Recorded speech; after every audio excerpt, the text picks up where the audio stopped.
Hey everyone, today I've got a video for you about coloring with your distress inks. I made this card for the Digistamps4Joy Challenge 123.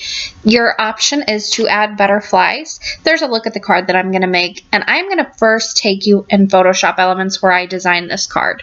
So I am using Photoshop Elements 14. I've hit Control N, and I'm just going to open up a new panel that I have a preset for. This is 4 1/4 by 5 1/2, an A2 size panel.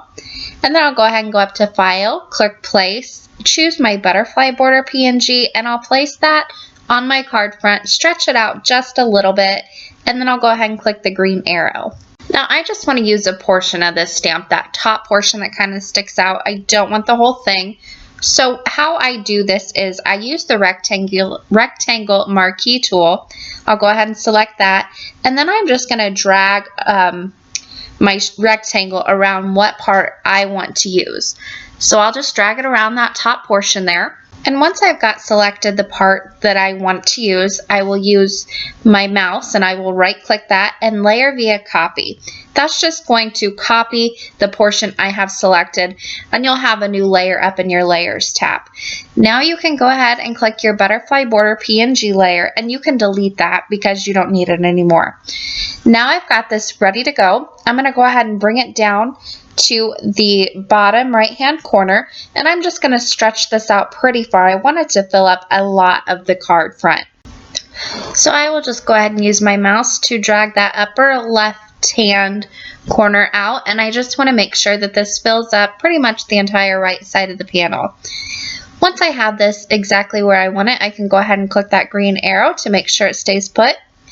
And then I want to separate this from the left side of my card where I'm going to put my sentiment. So I'm going to use the line tool. I'll go ahead and click on that. And I have mine set to 6 points, and it's the color black. It has no style on it, so it's just a plain black line. And I will go ahead and drag this from the very top of the page to the bottom of this page. And I'm using that angle that you could see right there to make sure that this is nice and straight. Once I have that done, I can go ahead and go to my background, right click, and then I can flatten my image. I always like to flatten my image just to make sure that I don't accidentally click on something and move it once I have it exactly where I want it, because that just takes up more time. So now I'm going to go ahead and type out my sentiment, and I'm just going to write the word thanks. I want it in black, and you can find a bunch of free fonts online. I'm using one that I found. And I want to go ahead and turn this to make it horizontal. Now I could use the horizontal tool in Photoshop for the text. However, that's going to make my letters go up and down, and I don't want that. So I just use my move tool and turn it myself and make sure that it's at a straight -90 degrees, so it's nice and straight there. I'll go ahead and stretch it out, make it a little bit larger, and move it all the way down to the bottom. And then once I'm happy with the placement, I can click the green arrow. Now, I always like to save all of my panels and my images as JPEGs. That's just what I like to do.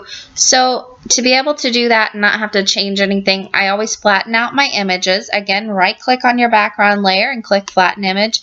And then when you go ahead and go up to file and you click save as, it will automatically come up as a JPEG. You can manually change it. This just makes it a little bit easier for me. So I'm going to go ahead and save this as card panel 4. I do have my quality set to an 8, and that's okay, that works. And then I can go ahead and print this out on my laser printer. You have to print this out on a laser printer for the next step, which I am going to foil this. So I've got some Thermoweb Deco foil. I just laid it out over my printed image, shiny side up, in order for this to work, and I will put it in a piece of typing paper that I folded in half. That just serves as my carrier sheet. I'm going to go ahead and put this through my laminator that I already have warmed up, so it's nice and ready to go. Just send that through, and then when this comes out, it will be a little warm, and you want to let it cool before you remove the foil. Once this has cooled down just a little bit, I can go ahead and pull this foil off, and not only do I have a foiled image on the left hand side, but I also have all of that foil that I can reuse again. Or I can go ahead and put this on a toner sheet, and I've got a completely foiled image that's just the opposite of this, ready to go for a card. So save your pieces if you foil. But now I can go ahead and I can move on to coloring with my distressings. Now I've taped off the right side of my panel and I've framed it out and I've taped it to a hardboard. And that is because I'm going to add quite a bit of water to this later on. But first I want to bring in all my distressings and put down some color. So I've got these little Fantastics, which if you use them, they're kind of like a little sponge in a pencil form, which is awesome. So I'll just tap those into my distressings and then just use them to kind of pounce on and rub on these distressings onto the image. And the foil also resists all of your coloring, so it's kind of like it's a nice resist technique, and so it's a little bit different. So I'll just go ahead and put down, I'm using this mustard seed for all of these little flowers, and I'll just rub this on, and it is at first going to look a little blotchy.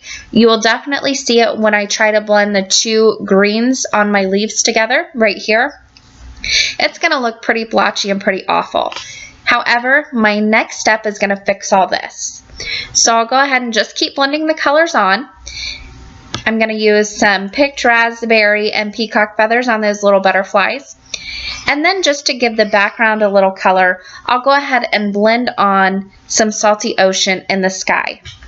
Now once all of my color is on this, I'm going to go ahead and take a little spray bottle that I filled with water and mixed it with Perfect Pearls, and I'm just going to spray this as liberally as I can over this panel.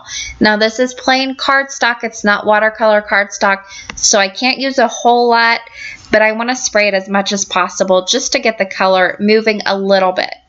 So this is going to help that color blend.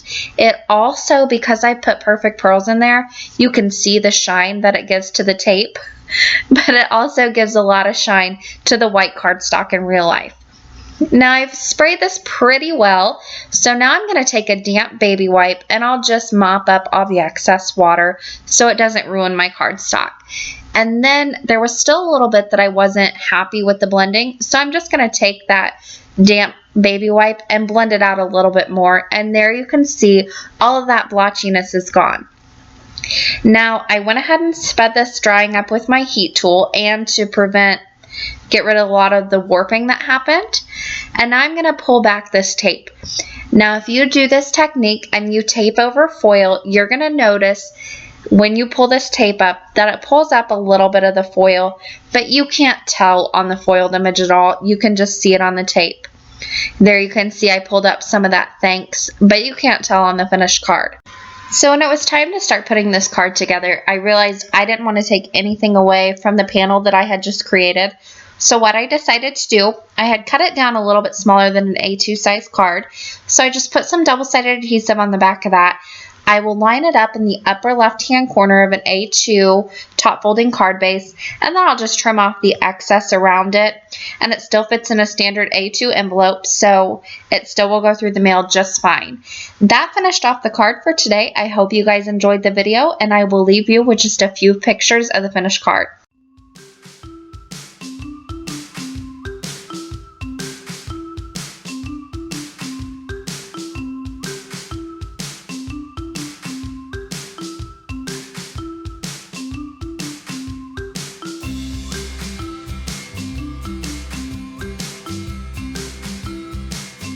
For more information and the complete supply list, you can visit my blog, craftingwhilecaffeinated.wordpress.com.